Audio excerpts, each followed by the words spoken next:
캘리포니아의 LA의 원래 이름은 City of Los Angeles of the Queen of Heaven입니다. 하늘의 여왕이 많은 천사들의 도시입니다. 약칭으로 해서 로스앤젤레스라고 부릅니다. 참으로 제가 세계를 많이 다녀봤지만은 LA처럼 공기가 맑고 사계절이 따뜻한 아름다운 도시는 별로 없는 것 같습니다. LA 공항에 내리면은 먼저 공기가 다릅니다. 이 캘리포니아 주와 경기를 맞닿아 있는 멕시코 땅의 국경을 넘자마자 공기가 LA하고는 전혀 다릅니다. 혼탁합니다. 흙도 이렇게 토질이 좋지 않아 가지고 식물이 잘 자라지 않는 것을 보았습니다. 그런데 천사의 도시인 LA는 더 이상 천사의 도시가 아닙니다. 코로나로 인해서 사람들이 왕래가 끊기고 그리고 수많은 죽음의 그림자들이 이 도시를 헤매고 있습니다. 이제는 사단의 종, 하늘의 여왕에 바쳐진 도시가 되었습니다. 미국의 큰 교회들이 이제 성도들이 모이지를 않습니다. 그리고 초등학교에서부터 동성애를 가르칠 뿐만 아니라 중학생만 되면은 마약에 손을 대는 도시가 되었습니다. 그 결과가 코로나로 나타났습니다. 코로나로 인해서 미국에서는 코로나 확진자가 하루에 4만 5천여 명에 이르고 있습니다. 그리고 지난주 통계치를 보니까 800만을 넘어섰습니다. 우리나라에서도 코로나 때문에 국민들이 다들 힘들어합니다. 무엇보다도 예배를 드리지 못하기 때문에 영적으로 힘들어하고 수많은 사람들이 코로나 브루라고 해서 우울증에 시달리고 있습니다. 이런 상황에서 그나마 숨통이 트였습니다. 부분적으로나마 대면 예배가 이루어지기 때문입니다. 그리고 하나님께서는 오늘 우리들을 위로해 주시는 말씀을 주시고 있습니다. 오늘 본문 1절과 2절 말씀은 그렇게 말합니다. 너희 하나님이 이르시되 너희는 위로하라. 내 백성을 위로하라. 너희는 예루살렘에 마음에 닿도록 말하며 그것에게 외치라. 그 노역의 때가 끝났고 그 죄악이 사함을 받았느니라. 그의 모든 죄로 말미암아 여호와의 손에서 벌을 배나 받았느니라 할지니라 하시니라. 하나님은 이스라엘 선지자에게 직접 위로의 말씀을 주고 있습니다. 그것은 너희는 위로하라. 너희는 내 백성을 위로하라고 거듭해서 말씀하십니다. 하나님은 이사야 선지자에게 3중으로 유언을 주실 것을 선포하라고 말씀하십니다. 첫째는 이스라엘의 노역의 때가 끝났다는 것입니다.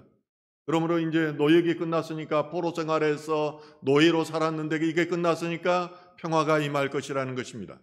둘째로 그 죄악이 사함을 받았다고 말씀하십니다. 이는 하나님이 그 죄로 인한 징계를 멈추시겠다는 것입니다. 용서해 주시겠다는 것입니다. 세 번째는 그의 모든 죄로 말미암아 벌을 2배로 받았다고 말씀하십니다. 이 말씀은 하나님께서 이스라엘의 징계를 끝나고 이제 이스라엘을 회복하시겠다는 그런 말씀입니다. 하늘의 여왕을 섬긴 결과는 2500년 전에 북이스라엘의 멸망과 남유다의 멸망을 가져왔습니다. 하나님보다 세상을 더 사랑하고 하나님보다 우상을 더 소중하게 여기다가 결국은 나라가 망하였던 것입니다. 70년 동안이나 바벨론 포로가 되어서 노예로 살아갔던 이스라엘 백성들에게 임한 이 위로의 말씀은 희망의 불빛이 되었습니다. 자신의 힘으로는 이 바벨론이라는 큰 나라의 속박으로부터 도저히 벗어날 수가 없는데 그 회복을 하나님께서 시키겠다고 말씀하고 있기 때문입니다. 오늘날도 마찬가지입니다. 이 코로나의 상황은 하나님께서 주신 인간의 죄에 대한 징벌입니다. 인간이 하나님보다 세상을 더 사랑하고 우상을 섬김으로 하나님께서 벌하신 것입니다. 그런데 하나님께서 이 백성을 위로하라고 말씀하십니다. 이 백성들이 많이 지쳐 있다는 것입니다. 내가 너희를 회복시켜 줄 것인즉 너희가 하나님을 맞이할 준비를 하라고 말씀하고 있는 것입니다. 하나님의 위로의 말씀에 이어서 나오는 말씀이 주님이 오실 것을 선포하는 것입니다. 오늘 3절과 4절은 이렇게 말씀하십니다. 외치는 자의 소리여 이르되 너희는 광야에서 여호와의 길을 예비하라. 사막에서 우리 하나님의 대로를 평탄하게 하라. 골짜기마다 돋구어지며 산마다 언덕마다 낮아지며 고르지 아니한 곳이 평탄하게 되며 험한 곳이 평지가 될 것이요. 이것을 복음서에서는 외치는 자가 세례 요한으로 나타납니다. 예수 그리스도의 오심을 세례 요한이 외치면서 하나님의 영광이 임할 것을 나타내고 있는 것입니다. 그러므로 하나님의 임재와 영광을 준비하기 위해서는 너희는 광야에서부터 여호와의 길을 예비하라고 말씀하십니다. 제가 초등학교 다녔을 때에 교육청에서 높은 분이 오시면은 그 자갈밭을 고르는 그런 일들을 했습니다. 학교를 청소하고 그 교육청에서 나오신 분을 맞을 준비를 하는 것입니다. 군생활을 할 때도 우리 연대의 사단장님이 오시면은 그 2km 입구에 되는 2km 도로를 판단하게 하고 울퉁불퉁한 것을 평평하게 하는 그 작업을 했습니다. 그러므로 오늘 너희는 광야에서부터 여호와의 길을 예비하라는 것은 두 가지로 해석할 수 있습니다. 하나는 진정한 너희의 유로자는 예수 그리스도라는 것입니다. 너희 마음밭에 있는 울퉁불퉁한 것을 예수 그리스도가 너희 안에 임하도록 준비하라는 것입니다. 인간은 누구나 불완전한 존재입니다. 그래서 인간이 인간을 유로하는 데는 한계가 있습니다. 유로의 말로 잠시 마음의 평안을 얻을지는 모르지만은 근본적인 문제는 사람이 해결해 줄 수가 없다는 것입니다. 내 안에 있는 공허감, 내 안에 있는 상실감은 그 무엇으로도 인간의 유로도 말로도 해결할 수가 없습니다. 그래서 인간이 진정으로 유로받기 위해서는 하나님을 만나야 됩니다. 하나님을 만나야 나의 근본적인 문제, 영의 문제가 해결되는 것입니다. 그러므로 내 백성을 유로하라고 말씀하신 하나님께서 유로해 주시기 위해서 하나님이신 예수 그리스도가 이 땅 가운데 올 것이라는 것을 말씀해 줍니다. 세례 요한은 유대 광야에서 외쳐 이르기를 회개하라 천국이 가까웠다고 말합니다. 천국은 예수님입니다. 천국은 하늘에 있는 곳이었지만은 이 예수님이 천국을 안고 이 땅 가운데 내려오심으로 천국이 이 땅 가운데 임하는 것입니다. 그런데 유로의 주님이 이 땅에 오셨는데 그분과의 만남을 방해하는 요소들이 있습니다. 내 마음에 골짜기 있고 내 마음에 고르지 않는 산과 그리고 들이 있는 것입니다. 이러한 것들은 우리의 삶 가운데 있는 여러 가지 장애물들을 가리킵니다.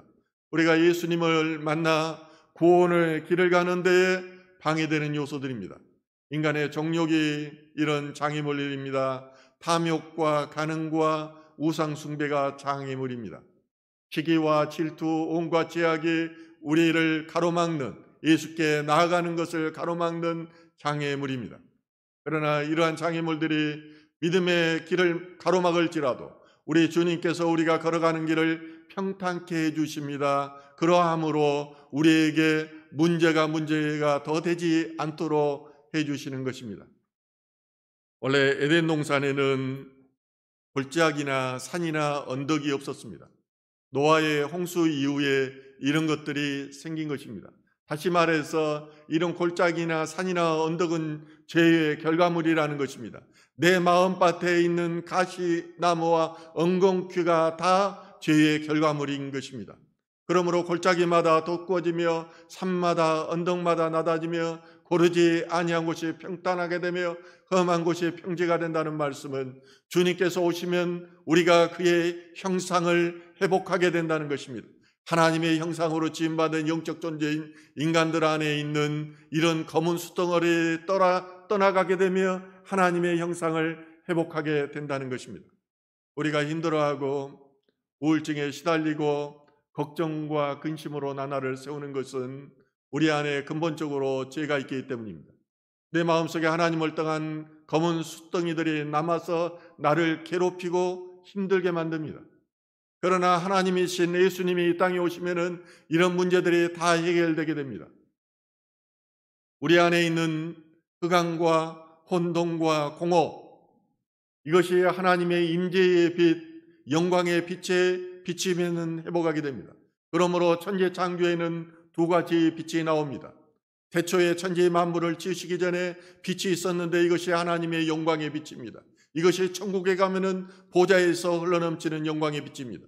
그리고 물리적인 빛은 이것과는 비교되지 않는 것입니다. 예수님께서는 이 땅에 빛으로 오셨고 치료의 강선을 비칠 뿐만 아니라 우리 가운데에 빛을 비춰주시는 분인 것입니다. 하나님께서는 이사야 선지자를 통해서 계속해서 말씀하십니다. 그것은 너희가 풀임을 인정하라는 것입니다. 예수님이 이 땅 가운데 오는데 너희가 너희의 마음을 가운데 평화가 임하기 위해서는 울퉁불퉁한 것들이 제거되어야 되고 또 한 가지 너희가 인정할 것이 있는데 그런 것은 너희가 풀이라는 것입니다. 너희가 대단한 것처럼 생각하지만은 그 모든 아름다움도 너희 안에 있는 권세와 영광도 돈도 다 풀이라는 것입니다. 너희가 핀 꽃이라고 생각하는 것, 이 자체도 너희가 부인하라는 것입니다. 이사야서 오늘 본문 7절과 8절은 이렇게 말합니다. 푸른 마르고 꽃이 시듬은 여호와의 기운이 그 위에 뿝니다. 이 백성은 실로 풀이로다. 푸른 마르고 꽃은 시드나 우리의 하나님의 말씀은 영원히 서리라. 푸른 보통 1년생과 단년생이 있습니다. 줄기는 약하고 그 수명도 매우 짧습니다. 또한 풀은 오래지 않아 말라버립니다. 이처럼 너희의 육체가 풀과 같다고 하나님께서 말씀하십니다. 육체의 아름다움도 한참 때는 꽃과 같지만 늙거나 병들면 마른 풀처럼 아주 비참해지는 것입니다. 여호와의 기운이 그 위에 뿜이라는 말씀은 인간이 자신의 미모와 재능을 자랑하지만은 이때 한때 영광을 받을지라도 그 여호와의 영광에 그 바람이 불어서 그것을 누리지고 이 바람이 불고 나면은 이것도 시들어 버린다는 것입니다. 반면에 하나님의 말씀은 영원하다고 말씀하십니다. 영원한 것은 하나님의 말씀입니다. 영원한 것은 예수 그리스도의 뿐입니다. 그분은 시간과 공간을 뛰어넘을 뿐만 아니라 처음과 마지막이기 때문입니다. 그러므로 너희는 교만하지 말라는 것입니다.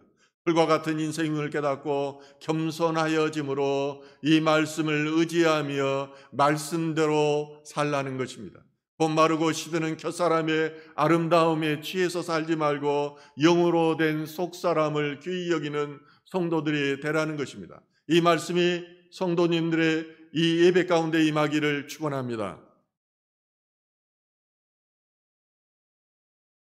이스라엘은 자신들이 하나님의 선택을 받은 선민이라고 생각을 했습니다. 예루살렘 안에 성전이 있고 예배가 있는 한 자신들은 결코 망하지 않는다고 생각했습니다. 이런 교만이 그들을 형식적인 종교에 빠지게 했습니다. 오늘날 여러분들이 교회만 나오면 구원받아서 천국에 갈 것이라는 그 교만이 잘못된 신앙에 여러분들을 병들게 했다는 것입니다. 그러므로 그들은 하나님을 믿었지만은 우상과도 짝하여 살았습니다. 세상 나가서는 술 마시며 세상 사람들의 가치와 세상적인 그들의 방식을, 삶의 방식을 쫓아가면서 살았습니다. 그 결과가 나라를 망하게 했습니다. 그 결과가 그들을 70년 동안이나 바벨론의 포로가 되어서 노예 생활을 하게 만들었던 것입니다. 그러나 이제 너희가 죄에 대한 대가를 다 2배로 치렀다는 것입니다. 이제 회복될 거니까 너희는 하나님이 임하고 하나님의 임재를 경험할 거니까 이제는 너희가 분명히 기억할 것이 있다는 것입니다. 너희는 풀과 같은 존재이고 영원한 것은 하나님의 말씀이라는 것입니다. 제가 신앙생활을 하면서 느끼는 것은 부자일수록 천국 가기 힘듭니다. 부자일수록 믿음이 형식적입니다. 부자일수록 말씀에서 떠나는 사람들이 많습니다. 왜냐하면 자신이 가진 돈을 믿기 때문입니다. 교회 와서도 목사가 이 내 돈 가진 것, 내 잘난 것을 인정해 주기를 바랍니다. 그래서 이런 부자들은 선교사에게 선교비를 지원한다고 하면서도 돈을 던지듯 합니다. 목사들도 하나님의 사람들을 보는 것이 아니라 늘 돈의 관점에서 바라봅니다. 작은 교회, 가난한 교회는 자신들의 눈에도 들어오지 않습니다. 늘 그들의 관심사는 그리고 기도의 제목은 돈에 있습니다. 더 많은 돈을 달라고 합니다. 이 땅에서 축복받고 건강하게 사는 것이 그들의 관심사입니다. 그래서 그들은 늘 돈 때문에 또한 걱정합니다. 그래서 그들이 주님께서 재림하실 때 주님의 재림에 대해서 그리고 지옥과 천국에 대해서 그들은 생각해 보지 않았기 때문에 휴거의 대상에서 포함되지 못하는 것입니다. 얼마나 비참합니까? 그러므로 내가 너희를 위로하지만은 정신 똑바로 차리라는 것입니다. 천국과 지옥이 있으니 주님 재림날을 기다리는 신부와 같은 그런 삶을 살라는 것입니다. 이어서 하나님은 어떻게 우리를 유예해 주실지에 대해서 말씀하십니다. 이사야서 40장 10절과 11절은 이렇게 말합니다. 보라, 주 여호와께서 장차 강한 자로 임하실 것이요 친히 그의 팔로 다스릴 것이라. 보라, 상급이 그에게 있고 봉이 그의 앞에 있으며 그는 목자같이 양떼를 먹이시며 어린 양을 그 팔로 모아 품에 안으시며 젖먹이는 암컷들을 온순하게 인도하시리라. 선지자는 여호와께서 장차 강한 자로 임하실 것이라고 말씀하십니다. 하나님이 어떻게 이 땅에 임하십니까? 하나님은 자신의 아들인 예수를 인간의 몸으로 이 땅에 보내신다는 것입니다. 하나님이 이 땅에 직접 오시면은 하나님의 영광을 보는 순간 사람은 죽을 수밖에 없습니다. 그러나 그의 아들, 하나님이신 그의 아들을 인간의 몸으로 입혀서 이 땅에 성육신하여서 보내신다는 것입니다. 이 예수가 하나님입니다. 이 예수가 우리를 위로해 주시고 이 예수가 그의 강한 팔, 하나님의 강한 오른팔을 들어서 우리를 다스린다는 것입니다. 이 예수님이 선한 자에 대해서는 복을 주시고 악한 자에 대해서는 심판하십니다. 오늘날도 세상 사람들은 하나님이 계시지 않는다고 생각을 합니다. 그런 사람들이 아주 많습니다. 그러나 하나님이 오늘날도 어떻게 우리를 도우시고 어떻게 심판하시는지를 보게 되면 우리는 죄 가운데서 살 수가 없습니다. 교회를 지으려고 했는데 우리 동네에 교회가 들어와서는 안 된다고 방해했던 수많은 사람들이 있습니다. 저는 한 곳이 아니라 여러 곳에서 그것을 봤습니다. 그런데 제일 앞장서서 교회의 건축을 방해했던 사람들이 꼭 재난을 당하고 죽음을 당하고 교통사고를 당하고 자녀들이 쓰러지는 것을 그들은 경험합니다. 그리고 더 이상 손을 들고 거기에서 손을 뗀 것을 저는 여러 번 보았습니다. 하나님의 사람을 대적했던 사람들의 결과가 대부분 좋지 않습니다. 저는 이것을 강대상에서 말하는 것이 저는 별로 원하는 것은 아니지만은 하나님을 증거하기 위해서 이 말씀을 드립니다. 저는 저의 경우만 하더라도 저는 수없이 봤습니다. 이상하게 그들이 잘못되어지고 이런 것을 보면서 이상하다 했는데 한 번에 8명이 저는 구속되는 걸 보면서 깜짝 놀랐습니다. 두 손을 들고만 것입니다. 하나님은 지금도 도우시는 하나님이시지만 한편으로 심판하시는 하나님이십니다. 그러므로 저는 하나님보다 앞서서 가지 않으려고 노력합니다. 앞서 가면은 잘 될 것 같지만 일도 잘 되지 않고 몸만 피곤합니다. 기도하면서 하나님께서 하시는 것을 쫓아가려는 것이 저희 신앙입니다.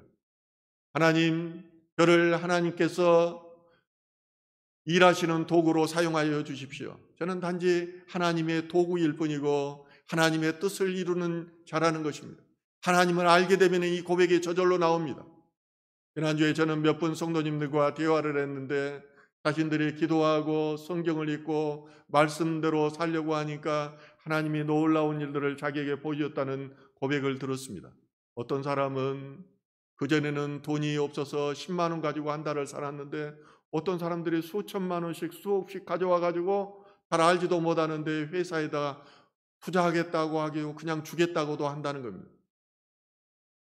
어떤 성도님들은 하나님께서 예배 중에 환상을 봤다고도 이야기합니다. 저는 이런 말을 들을 때 가장 기쁩니다. 그냥 그런 게 이루어지지가 않습니다.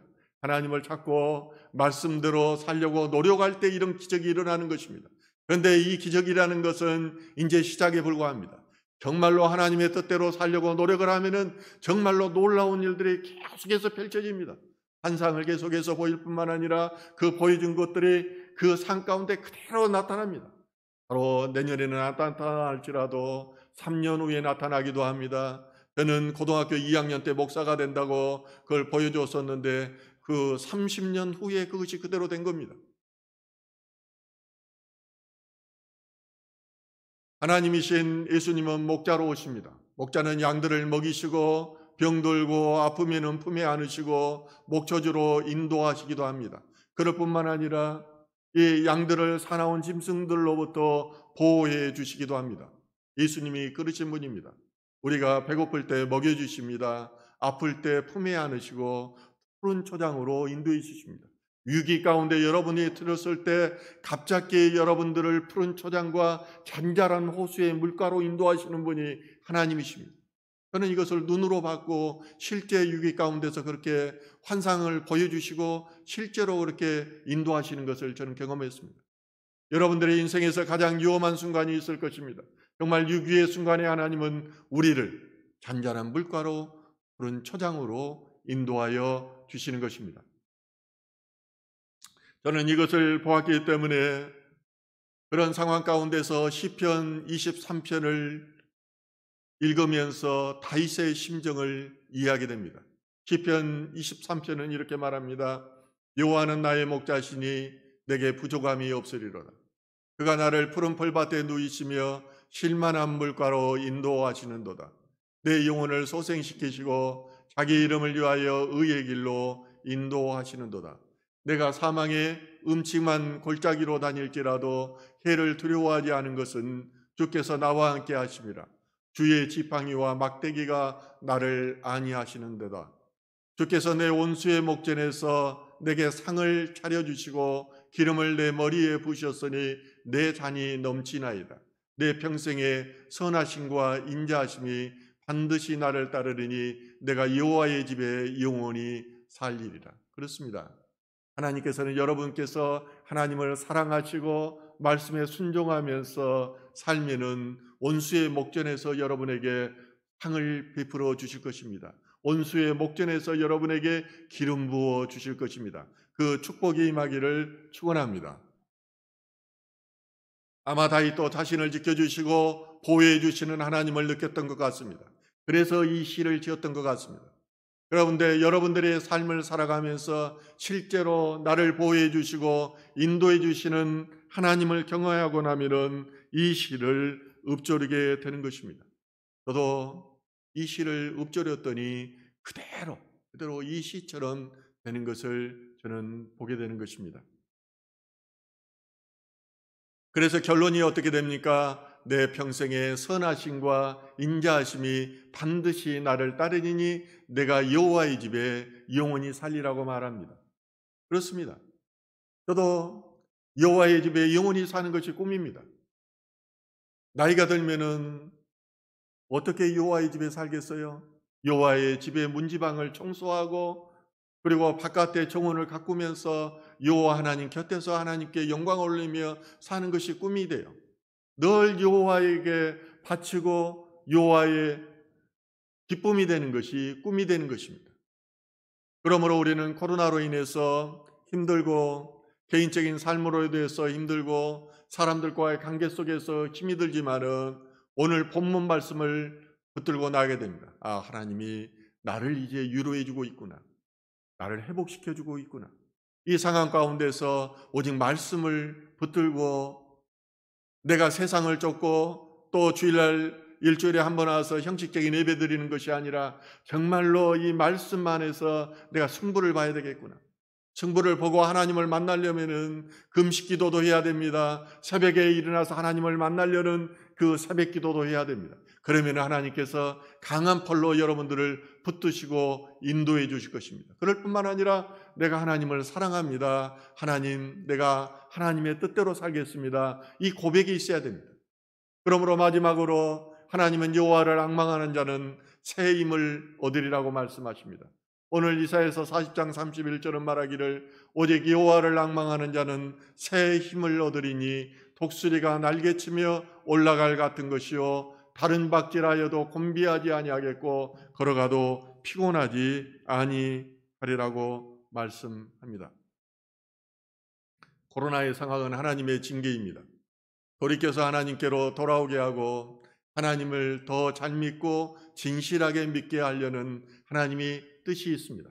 그러므로 이 상황 가운데서 위로를 받고 회복되어 하나님을 앙망하는 자는 새 힘을 얻게 됩니다. 하나님의 사람에게는 유기란 없습니다. 육이라고 생각하는 순간에 기회로 만들어 주십니다. 내가 징계를 받는다고 생각하는 순간 회개하고 돌아서서 독수리처럼 하늘을 날게 하신다는 것입니다. 위기의 시대에 준비된 사람만이 성공합니다. 하나님의 사람은 하나님께서 준비하신 상급을 보기 때문입니다. 그러므로 이 위기를 붙잡아야 합니다. 사람들이 힘들다고 할 때 이때를 기회로 삼아야 하는 것입니다. 저는 유대인들과 마찬가지로 우리나라를 하나님께서 사용하신다고 분명히 믿고 있습니다. 세계 어느 나라에서도 우리 민족처럼 머리가 좁고 부지런한 민족은 저는 보지를 못했습니다. 미국이 무너지고 있으며 유럽이 무너지고 있습니다. 이때 우리가 기회를 잡는다면 우리는 G7뿐만 아니라 G3까지도 멀지 않는 시간에 갈 수 있습니다. 성도님도 이 기회를 잡으십시오. 저도 이때를 기회로 삼아서 이제 지난주까지 출판사로 책 한 권을 넘겼습니다. 금년 말까지 또 한 권의 책을 쓸 것입니다. 그렇게 함으로 준비된 자로 하나님께서 사용하실 수 있도록 준비하는 것입니다.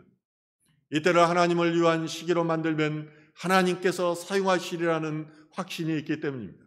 그러므로 이사야 40장 31절은 오직 여호와를 앙망하는 자는 다름질하여도 곤비하지 아니하였고 걸어가도 피곤하지 아니하리라고 노래합니다. 왜 그럴까요? 유로의 예수님께서 우리를 붙드시기 때문입니다. 예수님이 우리를 붙들면 못할 것이 없습니다. 저는 자신이 있습니다. 예수님이 하시면 앞장서서 뭘 하더라도 자신이 있습니다. 바람이 되어주셔서 우리를 뒤에서 밀어주기 때문입니다. 우리가 위기의 순간에 넘어지려고 하면 뒤에서 붙들어서 건져주시기 때문입니다.